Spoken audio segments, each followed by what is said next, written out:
Hairang Leirang Channel na mayamgidamatta pujarakli Mangan Salaina Ningthau Oikhiba Adungai Hai Chakki Matamda Poirei Meitei Leibaki Lamlen Laitangpat Kangui Punghaina Kauba Mafam aduda Malem Taibang Panbagi Mapu Lai Pumnamaki Mapu Oiriba Lainingthau Sanamahina Sayol Tamlaga Asiba Kauba Ningthau Oiduna Palami Asibana matam kuina nungsangna palaklabada laigi chak loisilakle asiba ningthauna miga laiga samnaba yaroi namu taibang mida ningthau haplamlage ningthau khubam sinaramaga chingu mahakti thukhrage khalladuna mangang yekta pokpa apanba kauba nupa ama leirami hairiba nupa asi matik mayai leiba mathauna maringzel leiba nupa ama oibata natana tauge ningba thabakta changkhraba ahanba leitaba aranba thabakidamakta mayung yaba ngamjataba misak ama oirami magi sengkhraba ukjel asi chingu mana ubiduna apanbabu kauraga ningthau khubam sinare adudagi tampha khudop yayoiba amaga sinarami adudagi tampha yai khudop amaga sinarami Asibana hairami he apalba chingu aina piramliba tampayai khudop asi korong numit khudingmaki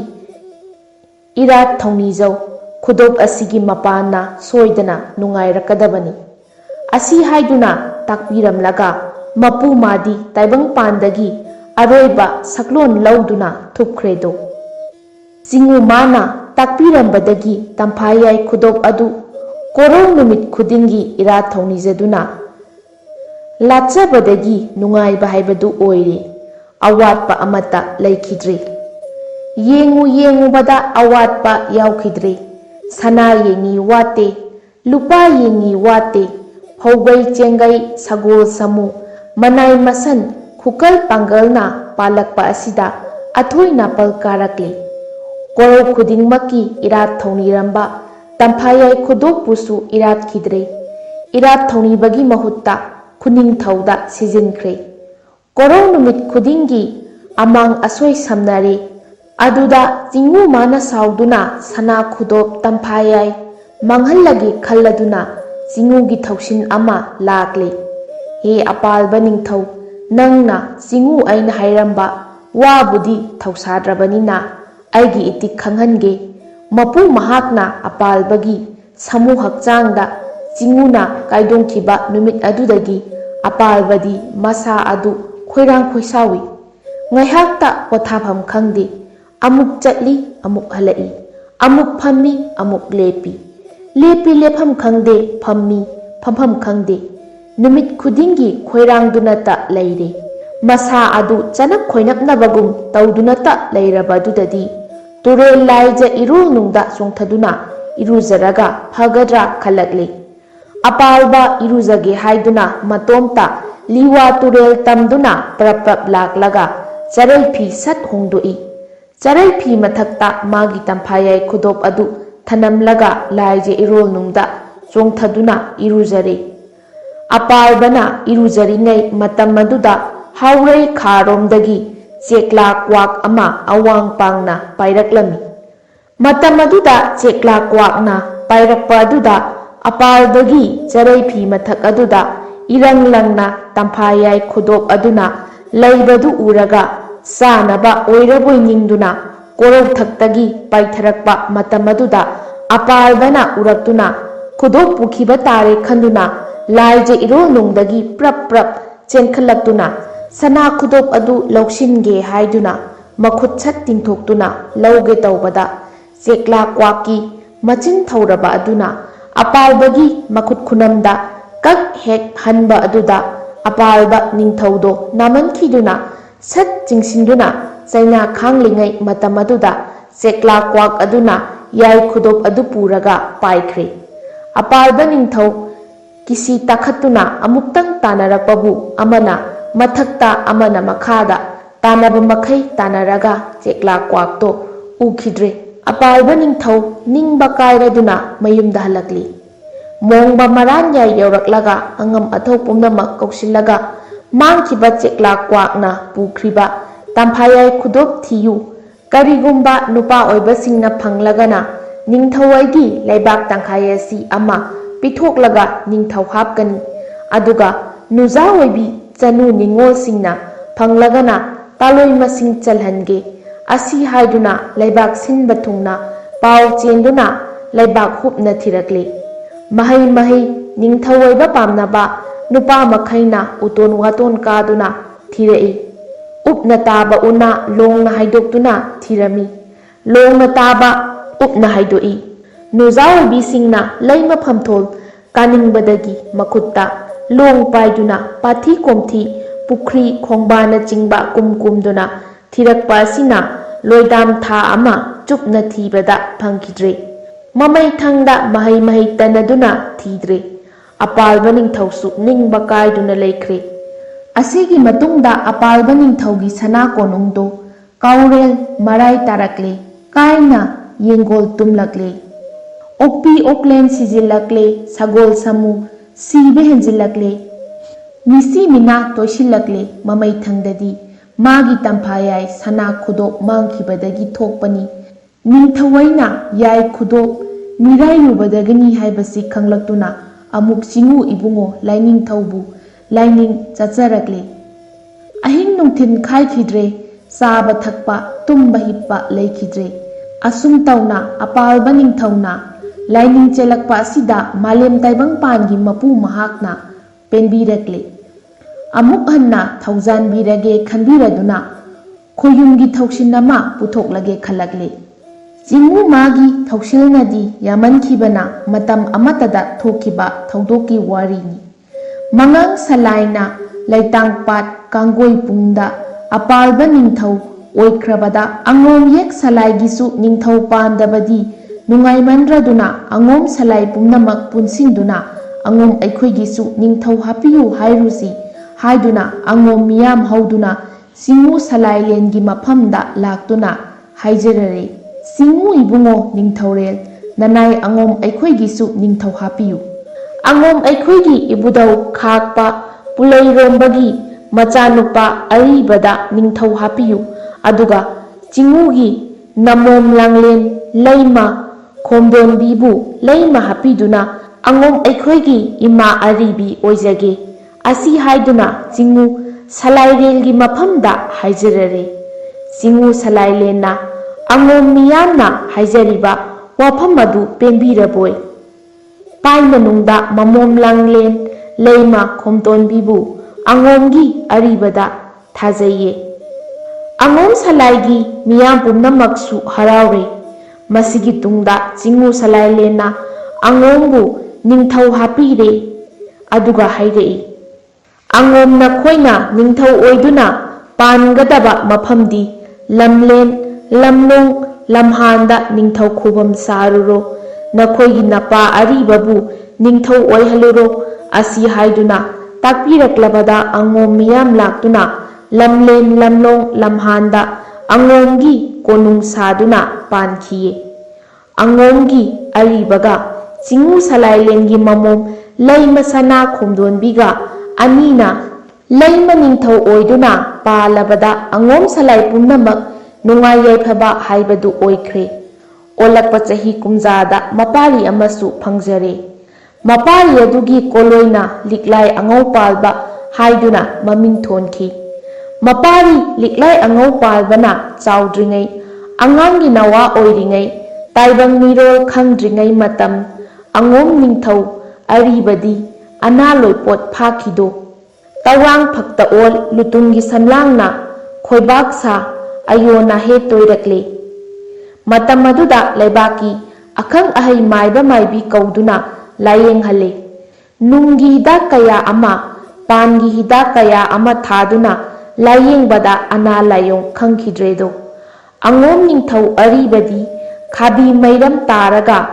निंगथोइना थमोइ लोकनुंगदा खाबी Mary थोक्तना चाकलकले अयिंगबनदी पानदा थोंगलकपा यावोल खुदिंगी अइबु पोक्पी पलेमगी कोलोइबु तोइना तोइना कौरकले lemma सना खोमदोनबीना नाक येता मसाबिना नुंगाइनबा फमसेनबबु समूह हक्चांग कयात पुबा याखिद्रबोय मसानो मने मचा lemma सना खोमदोनबी येंगलदुना नुंसी पाउमेंजरई सानौ इबेमा नुंसीबी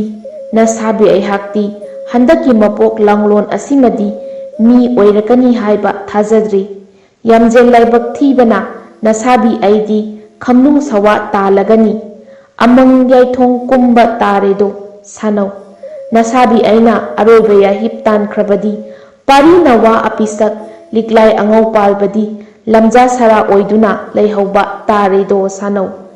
असी हैरकपा मतम अदुदा लैमसना खोंदोनबीदी मसाबी खांबी मैबु उबदा मिटलु नापोम अनीदगी सिंथरकपा पिरांगदी थिंगमद्रे माइथोंग पुमचोट चोटलदुना हाइजरई इसाबी इबुंगो इसाबीगी अना लायोंग खंगननबा नुंगपान अनीमक्ता थारिबा हिदाक असिना अना लायोंग खंगबगा सोइदना फरगनिये असी हैरगा हिक हिक कपचदुना खांजरई मतम अदुददी अंगोम निंथौ अरीबदी अरोइबा याहिप तानख्रे खोमलेन सांगना याताख्रे मतम अदुदा इबेमा लैमा सना खोमदोनबीना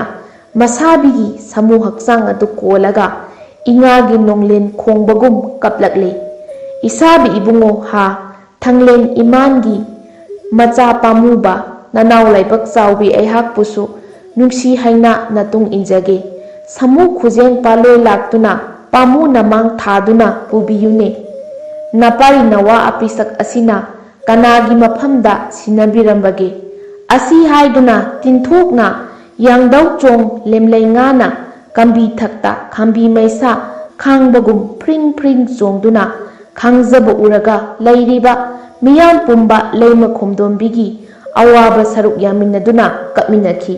असुमना ngaiha kapminaruраga haunabi matung inna mathau yanggenkhre asigi matungda kari pambai leijadrabi leimasana khomdonbina mapari saunana ba yokcharakle kairoi leikai angom salaigi misingnasu naurigai matamdadi changlak tuna hangbirami khara kusilaklaba matamdadi kananasu wahang pahongbidre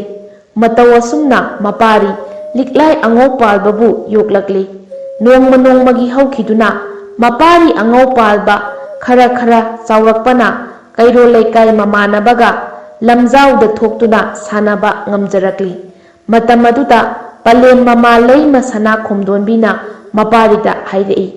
pari nangna namanabaga sanaba chatluraga halakpada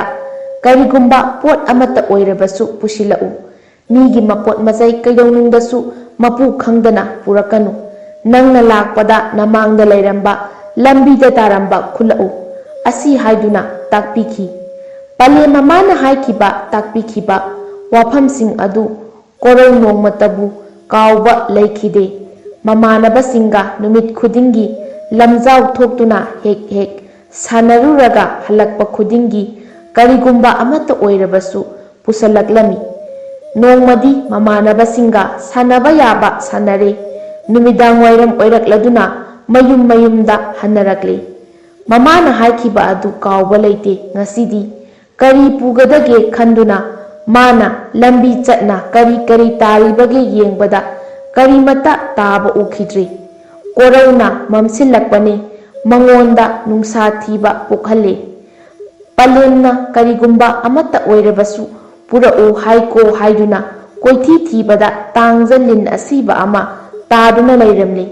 लिन असीबा अदु खुल्लगा पुदुना लागलेदो मयुम यौरकपदा पले ममाना पारी नंगना पुरकलिबा अदु करिनो हंगलई मपारी अंगौ पालबना पलेम तांगजा लिल असीबनी खुमजै ममाना पारी तांगजा लिल असीबा अदुबुदी कैदोबगी पुरकलिबनो पुथोखरो चलु मपानदा हुंदोखरो चलु मपानदा हुंदोकलुरो हाइबिरे नुमितनागा ममसिलकपने पले ममागी याथंगबु कीबने हुंदोकलुनी हाइदुना अवांग थंगबा येना खारोमदा पुथोखरगा मसिदी युमसिगी मथक्ता हुंगतखरगी हाइदुना थोक हुंगतखरेदो तंजा अमा हेक सानरदुना युमदुगी यांगलेंदा सांगना फैदुना लेख्रे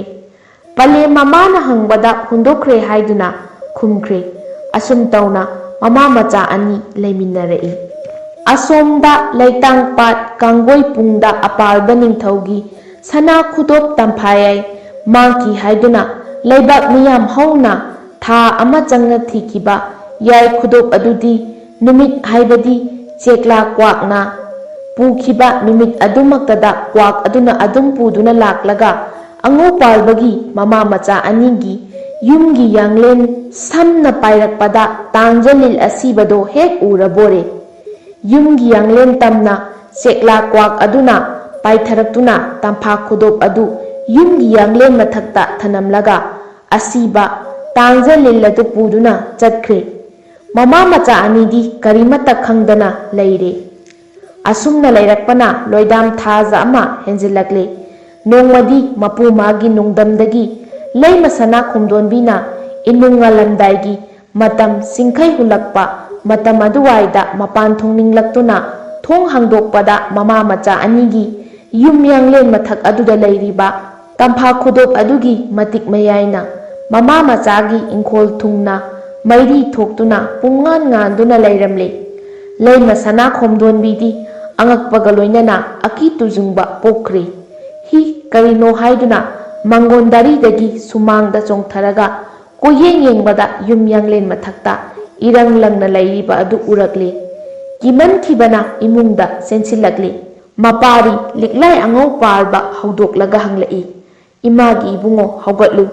yumyanglen mathakta karino ama leire asi haiduna haudokpada mapari liklai angau palbana ima nahangi lillasibaduni napari aina yumthakta hungatkibani hairei mamana imagi ibungo tangjalil nabu asuk langbra haugatlu ima yamna kire asi haiduna mapari adu namduna haudokpire mama macha ani thoraktuna yenglare angakpa thawong adu ubada mapari liklai angau palbasu ngakre adubu machadi angangi wakhalnina thoidokna hena kirude nahalgi tangja lillasibadu oirangani haiduna mama macha anina kairak lauraga macha nupana kakhatuna yenglare tangjalil asiba adudi leiramdre tamphayai adu leiramle maduda macha nupana ima tangjalil asiba adudi leiramdre sana khudop amadi leire hairei mamana putharau yengsi haiduna putharakle khudop adu paiduna yengbada tampayai khudop oiramle leima sana khumdonbina khudop adu yenglaga pai manungda khalline nahal nong mangang ningthau apalbagi chekla kwakna pukhiduna mangki haiba leibak miyam hupna thikiba khudop adu soidana oiramgani khalakle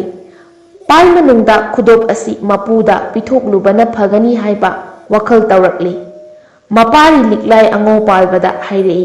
imagi ibungo khudop asi nongma mangang ningthau apalbagi mangki haiba khudop adu soidana oigani masi mapuda pithoklusido asi hairaga mapari liklai angau palba angang aduna kari hairaklabage haibabu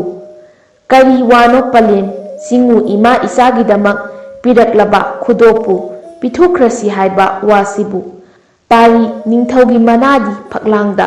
theli haido karigumba ningthauna khangki takhiba thoklabadi ningthauna ima ichabu hatki tupke hairaklabadi kamdauni adubu palim ima ichana magi mayumdagi hurubadi nakidana